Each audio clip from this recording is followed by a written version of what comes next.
Ini yang saya dapatkan pada halaman yang terpenting, ya saya ulangi, yang terpenting saya bacakan dulu. Putusan ini dibacakan pada hari Rabu tanggal 16 April bertepatan dengan tanggal 17 Syawal 1446 Hijriah, disampaikan kepada para pihak. Putusan tersebut diucapkan dalam sidang terbuka, artinya putusan ini bisa diketahui oleh masyarakat, bukan dibacakan dalam sidang tertutup. Ini yang perlu dimaknai semua, sehingga Anda boleh mengetahui sebagian dari persoalan ini. Putusan ini dibacakan pada tanggal 16 April diucapkan dalam sidang terbuka untuk umum pada hari ini juga. Ya, dari 121 halaman yang paling inti terbukti adanya sebuah perselingkuhan, dan itu di dalam putusan ini dikatakan terjadi nuyus. Nuyus itu adalah seorang istri yang durhaka kepada suaminya. Nah, itu adalah pertimbangannya majelis hakim menyatakan bahwa terbukti di dalam persidangan ini adalah terbukti adanya nuyus tersebut. Majelis hakim memandang bahwa termohon telah terbukti nuyus kepada pemohon, artinya termohon itu telah melakukan hal-hal yang melanggar, ya, istri yang durhaka kepada seorang suaminya sehingga suaminya mengajukan permohonan cerai talak, dan terbukti bahwa memang ada hubungan, ya, dengan seseorang sebagaimana yang beredar selama ini, dan itu semuanya ada di dalam putusan ini. Nah, itu yang terpenting. Dan yang paling krusial lagi, bahwa kami jelaskan pada saat proses pemeriksaan di persidangan, Muhammad Ibrahim Baim Wong itu sempat ditanya oleh majelis hakim tentang proses bagaimana sih menyelesaikan persoalan anak ini. Apakah anak ini dicoba oleh majelis hakim, ditawarkan anak ini yang satu ke sana satu ke sini, tidak baik karena dua-duanya itu anak sangat dekat, tidak mungkin. Akhirnya diambil jalan. Apakah tenggang waktu sekian hari ada di sini, sekian hari ada di sini. Baim Wong pada saat itu menyatakan dia tidak keberatan, tapi termohon keberatan sehingga proses sidang berlanjut lagi, tidak terjadi sesuatu yang bisa diselesaikan pada saat proses dalam putusan tersebut, sehingga putusannya itu menyatakan bahwa hak asuh itu diasuh bersama dengan memberikan batasan waktu 2 minggu kepada Baim Wong, 2 minggu kepada termohon. Tapi satu hal yang paling dipahami, yang harus dipahami, anak itu bukan objek sehingga tidak bisa dieksekusi pada saat dia tidak mau. Jadi ini bagaimana nanti saatnya seseorang itu mampu untuk merayu, bagaimana mampu untuk membuat anak itu mau kepadanya. Jadi tidak ada lagi anak itu dipaksa, apalagi ada kejadian sampai nangis-nangis, itu adalah hal yang melanggar hukum. Jadi intisarinya terhitung mulai hari ini Muhammad Ibrahim yang Anda kenal Baim Wong sudah cerai. Jadi saya bacakan saja putusan cerainya yang terpenting: mengabulkan permohonan pemohon untuk sebagian, memberi izin kepada pemohon Muhammad Ibrahim bin Joni Jailani untuk menjatuhkan talak 1 raj'i kepada termohon Paula Verhoeven binti Edi Verhoeven, menetapkan anak yang belum dewasa, belum mumayyiz yang bernama Kiano Tiger Wong, tempat tanggal lahir dan seterusnya, Kenzo Eldrago Wong, tempat dan tanggal lahir 9 Oktober 2021 yang di atas 27 Desember 2019, berada di bawah pemeliharaan bersama joint custody oleh pemohon Muhammad Ibrahim bin Joni Jailani dan termohon. Sejak putusan ini berkekuatan tetap dengan ketentuan 2 pekan pertama ditetapkan bersama termohon, kemudian 2 pekan berikutnya bersama pemohon. Demikian seterusnya sampai anak-anak tersebut dapat memilih sendiri tempat tinggal terbaik. Artinya inilah putusan terhitung mulai hari ini Muhammad Ibrahim atau Baim Wong sudah cerai, terbukti ada perselingkuhan sehingga terbukti adanya nuyus atau istri yang durhaka kepada seorang suami. Intisari putusannya yang 121 halaman seperti itu, dan ada lagi bukti di dalam persidangan ini yang saya katakan bahwa ada penyakit kritis yang tidak mungkin bisa disembuhkan, dan itu ada di pada halaman-halaman pertimbangan putusan ini. Anda silakan, bagaimana pintar-pintarnya wartawan mencari putusan ini. Di sini Anda bisa dapatkan hal yang luar biasa. Ya, Anda bisa dapatkan putusan ini, Anda akan mendapatkan hal yang luar biasa dari persoalan ini. Itu yang saya berikan. Saya hanya menyampaikan intinya, Anda cari putusannya. Di dalam putusan itu, Anda nanti saya kasih tahu pada halaman berapa, Anda cari sendiri bahwa ada seseorang yang mempunyai penyakit kritis yang tidak mungkin bisa sembuh. Saja. Penyakit kritis itu apa sih, Pak? Anda silakan cari putusannya. Saya hanya menyatakan ini ada putusan, aja cari. Saya hanya memberikan pintu, memberikan info, Anda cari saja. Ada dugaan kelainan. Silakan Anda cari putusannya. Putusannya bisa Anda dapatkan karena ini putusan terbuka untuk umum. Artinya siapapun punya hak.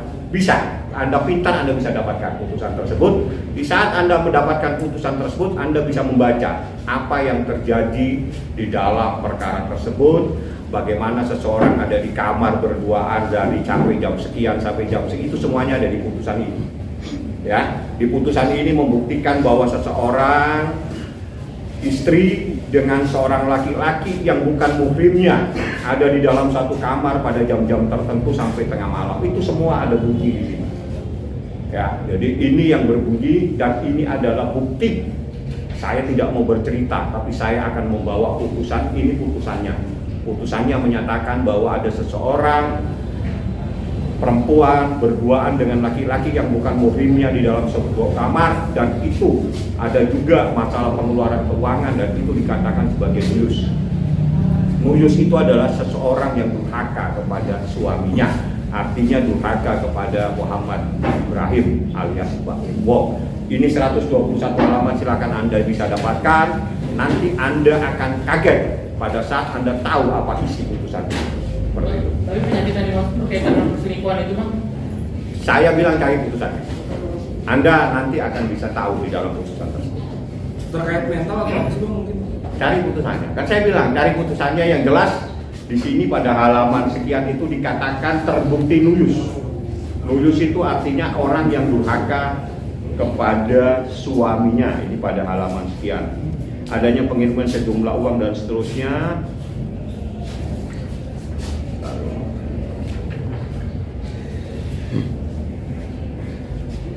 Majelis hakim memandang bahwa termohon telah terbukti nuyus kepada pemohon.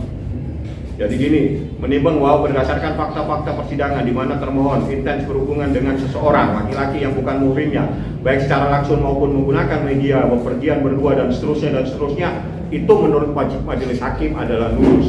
Artinya terbukti seorang istri telah durhaka kepada suaminya, dan itu yang dijadikan dasar oleh majelis hakim untuk memutuskan adanya perceraian ini, memutuskan seseorang istri nuyus.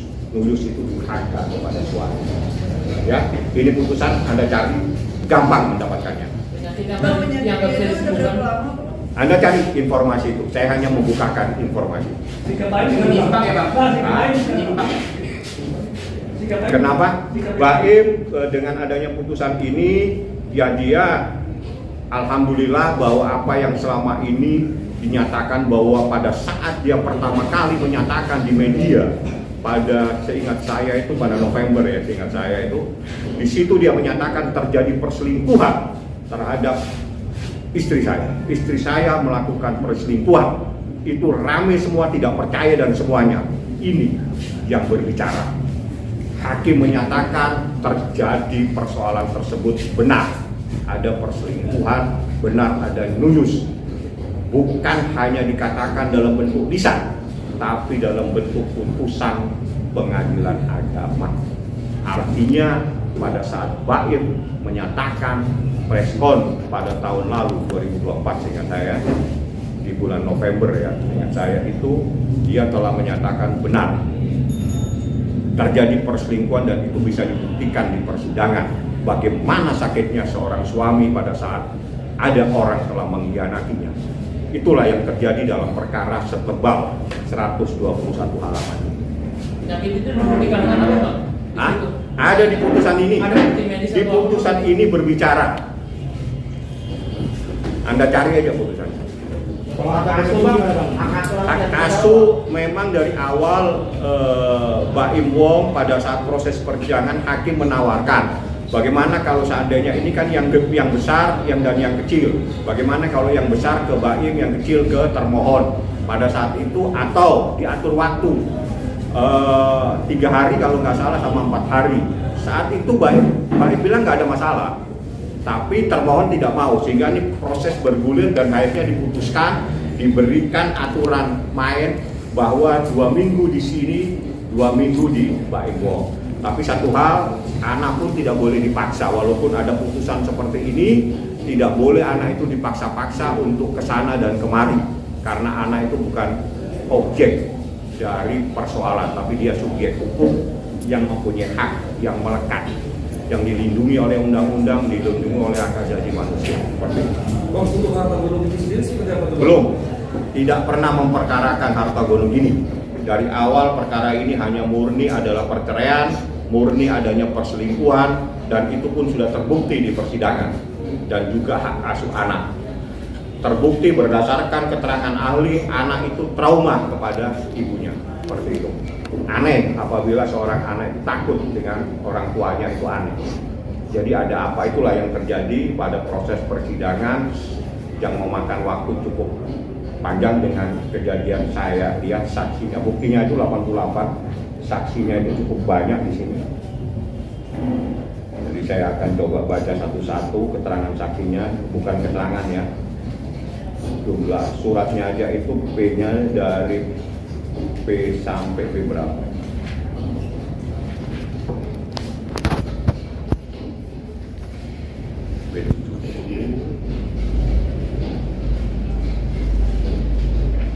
Sampai P86. Bukti yang diajukan Baim Wong itu P1 sampai 86, saksinya 1, saya tidak perlu sebutkan namanya, 2,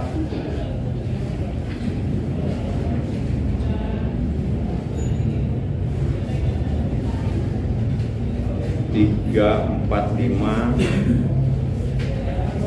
6,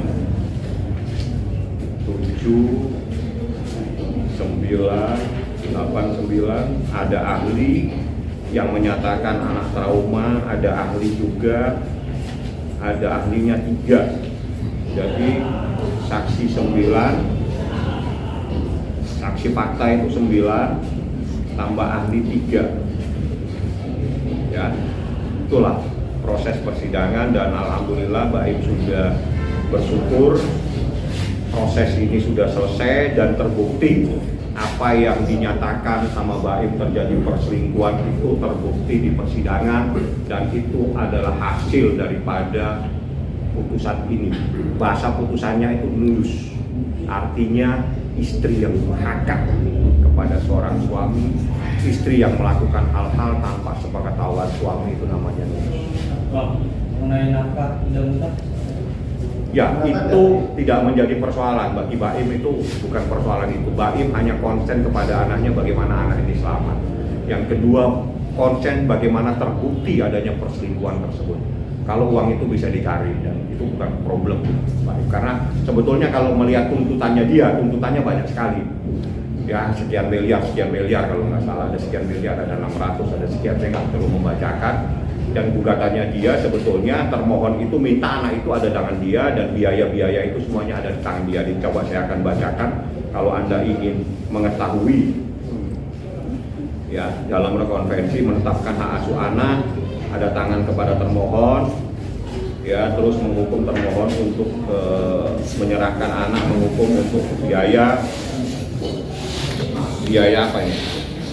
Setiap bulannya 80 juta, 20 juta, dan sekian ada minta lagi 3 miliar kalau nggak salah ini. Nafkah Madia 800, nafkah Mut'ah 300, 3 miliar, nafkah Ida 600 juta. Ya, dari semua ini tidak ada yang dikabulkan, hanya nafkah Mut'ah aja atas pertimbangan majelis hakim, karena dia adalah istri, yaitu pertimbangan majelis hakim ya. Dan Baim tadi saya tanya, gak ada persoalan, yang penting terbukti adanya perselingkuhan, terbukti anak-anak itu dalam keadaan trauma, dan terbukti semua apa yang selama ini ada di dalam proses persidangan. Jadi yang disampaikan Baim pada proses tahun lalu itu adalah terbukti semuanya di dalam persidangan dan yang berbicara itu putusan ini. Putusan ini yang menyatakan adanya perselingkuhan atau nuyus seperti itu ya. Bang, ada usaha lain yang untuk memiliki anak istri tidak memberikan ke Pak Orang sendiri? Tidak boleh. Pertanyaannya aja sudah salah. Pertanyaan melanggar hukum tidak akan saya jawab. Bang, terjadinya perselingkuhan sudah berapa lama Bang? Dan dari tahun berapa? Tahun berapa Bang? Waduh, saya nggak ngapalin tahun. Yang jelas terbukti. Tidak penting. Tidak penting tahunnya. Yang penting terbuktinya. Ada seseorang laki-laki yang bukan muhrimnya berduaan di kamar, berduaan dengan istrinya. Itu yang terpenting, bukan harinya. Tapi terbuktinya adanya seseorang yang bukan muhrimnya berduaan. Hukum Islam itu ketat. Seorang istri itu nggak boleh berduaan dengan laki-laki yang bukan muhrimnya. Itu titik. Itu terjadi berapa kali Bang? Yang jelas lebih dari 1 kali. Kalau lebih dari 1 kali pasti banyak bahasanya. Trauma anak itu gimana sih Bang? Trauma anak itu dari hasil pemeriksaan ahli yang menyatakan anak itu takut dengan seseorang, nangis, teriak dan sebagainya. Itu ada pendapat ahli di sini. Makanya kalau Anda bisa mendapatkan putusan ini, semuanya akan terungkap. Termasuk apa yang menjadi pertanyaan Anda. Saya kasih Anda pekerjaan rumah, Anda dapatkan putusan ini. Bang, tapi soal bisnis saya atas nama mereka berdua gitu kira-kira gimana jadinya Bang? Ya sudah saya jawab, saya tidak ngurusi harta gonung ini. Saya hanya ngurusi perselingkuhan. Kedua anak itu saya tanya Baim sekarang ada di mana. Karena saya nggak ngurusi anak, saya ngurusi hukum. Terima kasih Bang. Bang, Supaya dokter Itu apa? Anda bagi trauma tadi. Sudah ada dokternya. Sudah ada. Bang. Kira-kira boleh nggak? Di saat makanya anak itu jangan dijadikan objek. Anak itu harus dijadikan subjek. Bagaimana anak itu mau kepada kita, bukan dipaksa dieksekusi dan sebagainya. Itu nggak baik ya. Tapi bener ya Bang bahwa kan berita yang Berapa beredar kali di luar kan Bang, kayak gitu kan ada kalau yang Anda memaksa paksa, anak segala macam. Ya, Anda sudah tanya, Anda jawab sendiri. Terima kasih. Pertanyaannya. Baik kan Bang ya? Kenapa? Kedua anak tersebut lebih milih ke baik ketimbang ke Ya, selama ini seperti itu.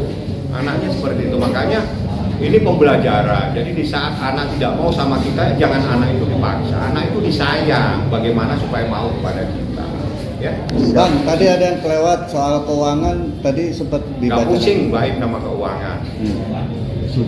Bagi Baim itu bukan persoalan yang penting. Apa yang menjadi sakit hatinya, apa yang menjadi dia sakit, itu semuanya udah terjawab di dalam persidangan dan semuanya ada dalam putusan ini bahwa apa yang selama ini diketahui bahwa benar bahwa ada seseorang laki-laki yang bukan muhrimnya berduaan dengan istri. Tapi di isi putusan Bunyi disebutkan putusannya. ada terkait penyalahgunaan keuangan. Salah satunya itu adalah nuyus namanya. Jadi putusan ini bunyinya banyak.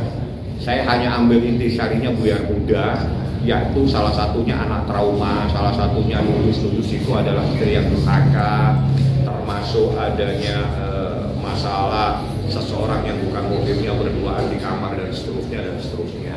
Jadi kalau saya bacain setebal ini kan tidak menjadi berita nanti, menjadi buku. Tapi kalau menjadi berita itu saya kasih intisari.